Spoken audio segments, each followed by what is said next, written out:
The Money Show. Personal Finance with Warren Ingram. Time to talk personal finance. Warren Ingram is a certified financial planner at Galileo Capital, and I can tell you he looks a lot better in person than he does virtually. Warren, good evening. Thanks for coming in tonight. It's great to be here celebrating with you, I hope I'm not being premature. Of all the people who would celebrate too early. Warren, of course, is a certified financial planner at Galileo Capital. We're talking tonight about life assurance and when do you cancel it. Now, Warren, English even dribbles me, and I grew up with the language, so clearly I'm easy to be dribbled. But we've got life insurance. I kind of know what that is. Life assurance. Just give us some definitions quickly. So we get insurance is the stuff that we buy to protect our goods, the things we own, physical. So you buy car insurance to protect your car if you crash it or someone crashes into you. Home insurance if your house burns down or your stuff gets stolen. Travel insurance if we don't get through. Travel insurance, in Trump's America. So yeah, you're right. But then the other things that we need to ensure are our ability to earn an income or our life if we're going to die. And that's going to happen to all of us at some point, I guess. That's a fairly safe prediction. And that's called life assurance or disability assurance. So it's kind of, it feels a little bit like semantics, but the one is on your stuff and the other one is about you and your person and so on a life.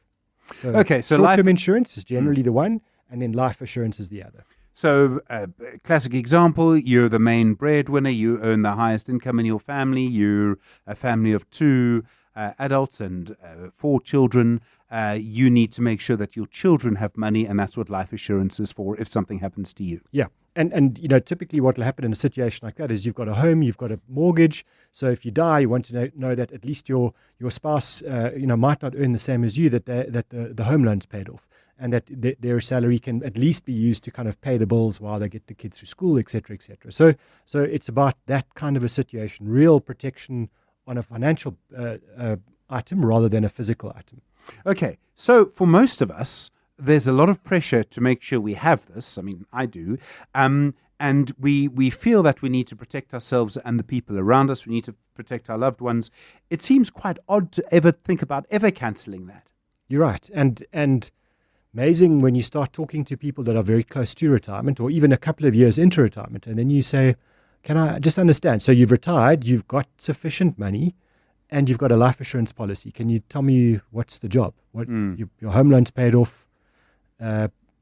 What's the goal? And it's because no one's done the next step. We get told and it gets drummed into us, fear mongering, all of those things. You're going to die, car accidents, whatever. And all of those are probably valid, good reasons. But we should also be told, like, listen, there is a time when you don't need it anymore. And so I think it's a good conversation to have, because I bet you there are a lot of people sitting out there going, I'm retired.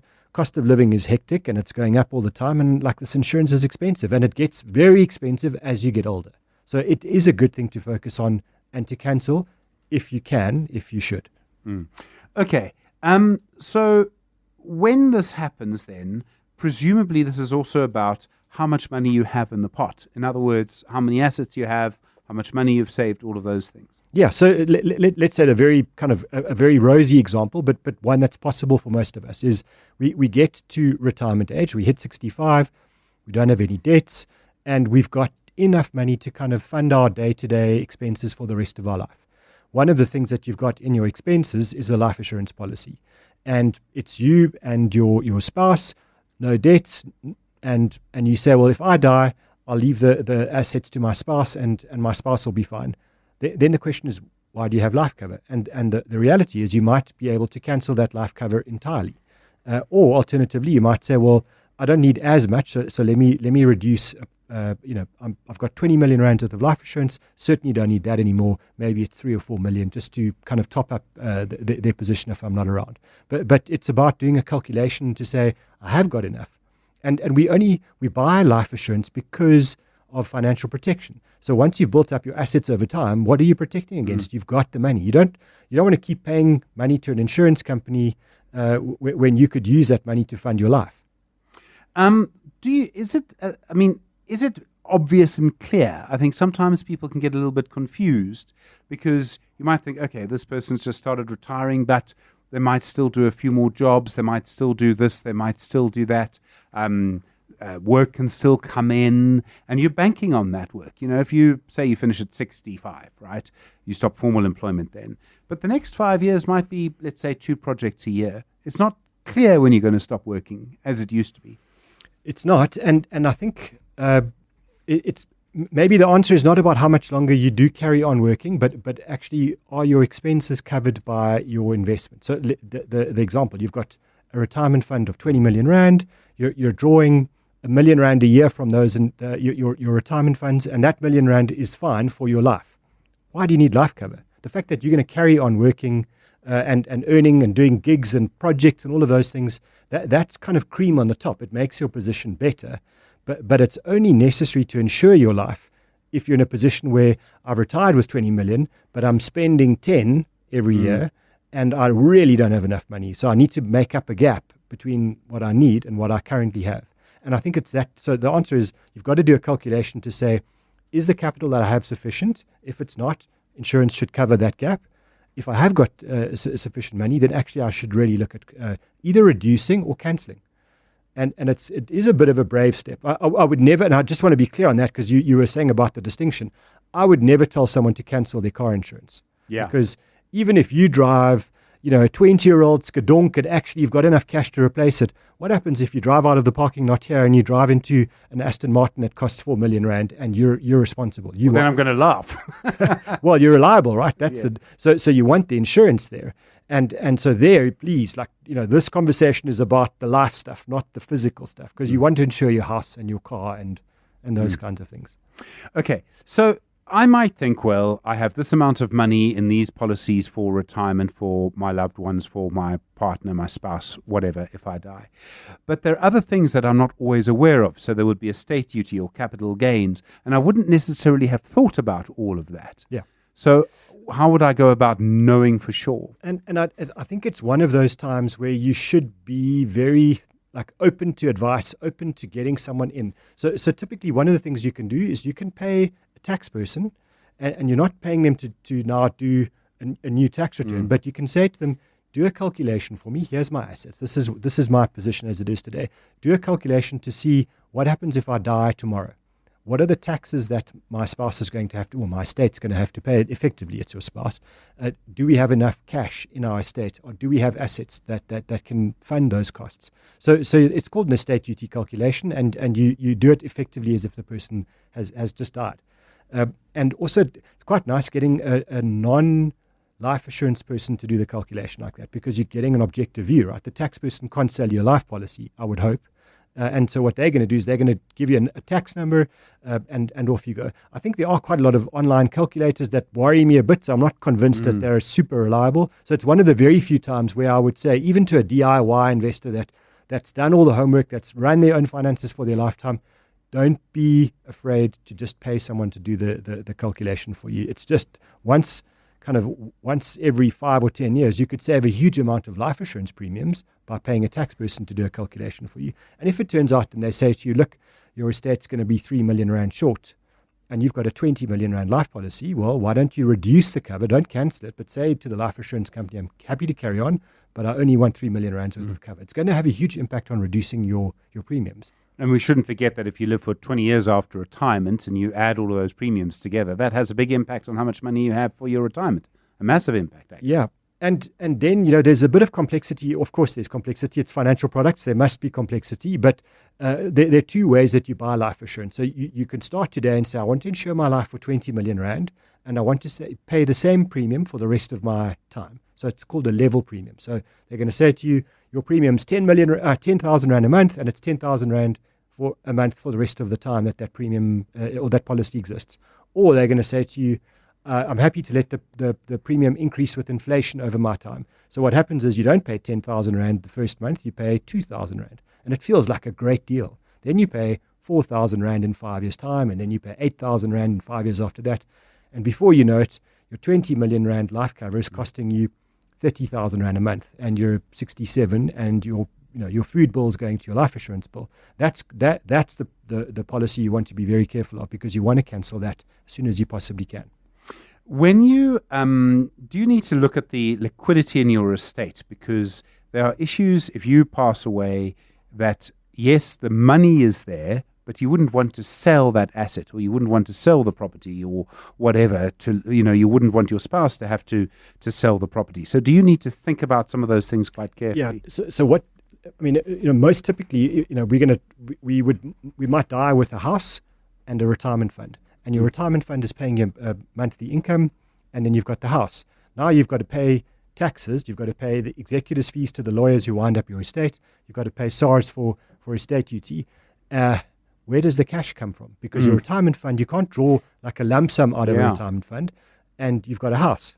So now you need another liquid asset, which would either be a unit trust or a money market account or an exchange traded fund. If you don't have that, that's a very good reason to have life assurance, because at least on your death, that pays out. That creates the liquidity that is used to pay the taxes. The disaster scenario there is you've got none of that. So now you've got to sell the house to pay the government their share of your death duties. So that for me is a very good reason to have life cover even into retirement. And I presume you don't have to do this all at once. You can do it quite slowly. You can do it from, say, the age 60. Say the moment that your children leave the house, or your last child finishes tertiary. I mean, I don't know if they ever do, but I'm told that they do. Currently, they do leave your pocket somewhere along the line. Yes, so you would start probably at that point. Yeah, and I think you want to, you were saying at the start, it feels like quite a big step just to cancel your life assurance.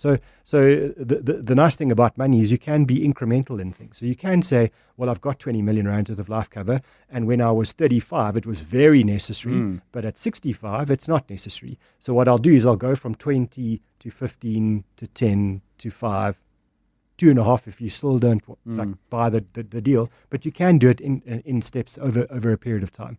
It should make a huge impact on your costs.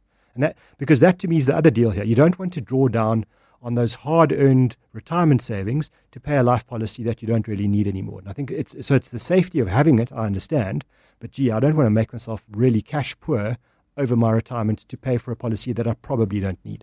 Yeah. Okay. We're talking to Warren Ingram tonight. He is not really that responsible for the fact Bafana are still 3-0 up against Rwanda, although Vushing made it so. Nigeria is still 3-0 up against Benin as well. Not that much longer to go, actually, in those games. We are talking about when do you cancel life assurance. Question, though, from Anne. Warren, she's saying, I'm 52 years old. Is it too late to start saving and investing for my retirement? I think this is we get this kind of question fairly often. It's one I've been asked. I mean, it's a very interesting question. We'll have an answer for you, Anne, in just a couple of moments. 11 minutes now to 8. The Money Show. Personal Finance with Warren Ingram. Warren Ingram's co-founder of Galileo Capital. Our topic tonight, when is the right time to cancel your life assurance? Dan L., I do see a WhatsApp. We'll get to it in a moment. First, Warren, Anne's question, I'm 52. Is it too late to start saving and investing for my retirement? I mean, if you have a retirement age at 65, 13 years away, not a lot of time suddenly. It's not a lot of time. I think it's interesting if you look at when people start to take retirement saving seriously, it's around about the age of 48. That seems to be the big average. So I would say, and it's not too late. It's perfect time to take things very seriously. So you've got to start with understanding your cost base. Are you saving anything? Can you start saving? And getting rid of all the big excuses as to why you haven't done it to now. And those might be valid, they might be real. But actually what you've got to say is I've got 13 years of real work left. But equally, as we were saying before the break, you might be able to carry on working after 65. Maybe not at the same pace, and you might not be able to work 5 days a week. The opportunities might be there to earn some money. So I would hate for you to kind of listen to this and go, it's hopeless, and because it's not. That's not true.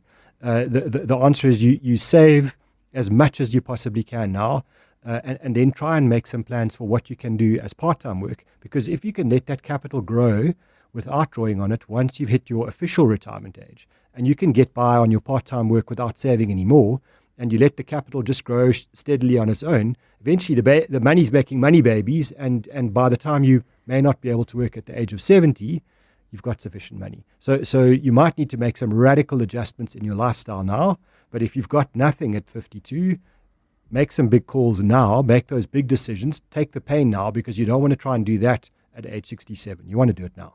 You could also work out what you would still be able to do up until 70, and so from 65 to 70, you can be doing that. Yeah, and also just understanding that you've got so much skill that you might not value, and you've got time.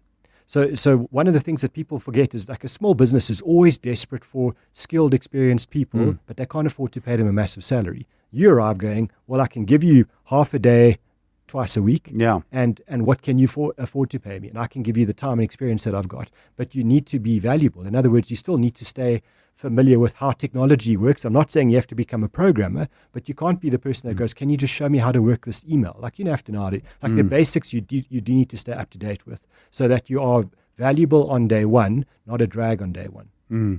The question from Dan L on the WhatsApp line. Hi, is a living annuity exempt from estate duty? It's a great question, actually. Oh, I love it. So it's one of the big benefits of retirement funds. Whether you've got a retirement annuity or a living annuity, it's entirely exempt from estate duty. So it means that you owe SARS no money, and you like if you've got a husband and wife and the husband dies and his living annuity is worth 20 million rand, the entire 20 million goes to his wife, and it's exempt from his estate. If she dies and nominates their children, exempt from estate duty again. Also, the lawyers don't make any money because you don't charge executors fees on that. So it's a very efficient wealth transfer vehicle, and SARS likes this. They're okay with this. This is not a loophole. They actually incentivize us to put money into retirement funds. Okay. While you've been talking, final whistle. Bless you. That was just anticipation. So final whistle in both games. 3-0 to Bafana for them against Rwanda, and then Nigeria beating Benin 4-0. The upshot, of course, is that Bafana are through to the World Cup. And so there'll be some celebrations. And then, of course, the long, hard slog to get past the first round, I imagine, will begin. And there'll be a big focus. But well done to Hugo Grootes and his men after what's really been a very difficult campaign with all sorts of typical kind of, SAFA-inspired controversy. All right, Warren, we were talking a little bit about reducing life assurance sort of gradually. So you do need to make sure you have something for a little bit longer than you might think. You do need some sort of insurance for a while, but you need to start thinking about it quite cleverly. You do, and equally that you can find ways to mitigate the cost. What really bothers me with this stuff is it's so expensive as we get older. Yeah. And so let's just use the example of the 20 million. You might say, I actually only need 5, and I don't want to cancel this policy. But you've got adult children who are working.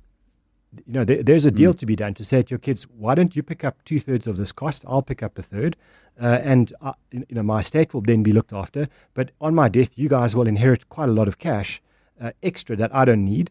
Are you guys happy? Just be very careful that your kids still love you and they don't want to take you out. But there is a way of working a plan around that. If that's not possible, your children don't have enough money, then step down is important. I think there are a lot of people that will get to, let's say, age 62, they're sufficiently funded for retirement, but they carry on paying the premium because they haven't thought about this. That actually, it's not, you've done the job. You don't have to keep overfunding yourself. You don't have to keep overinsuring. I just want to, I feel like I have to keep putting a disclaimer here. You need to do some calculations. Don't just say you believe that you're okay. Do the numbers, get some advice. Pay the tax people to give you a tax calculation or an estate planner to do that. Shouldn't be that expensive, but you could save yourself a huge amount of money over your retired life by doing this. You also need to speak to the beneficiaries. You need to make sure that they're part of this every step of the way, because they mustn't think they're getting the 20 million that you were insured for when you were 40, when you're now 70. Yeah, I mean, I guess it's if it's your life partner, yes, they need to know, they need to be in agreement, but they're invested in the reducing costs. If it's children, yeah, have the conversation and make it their responsibility if they want the money that they start picking up those premiums.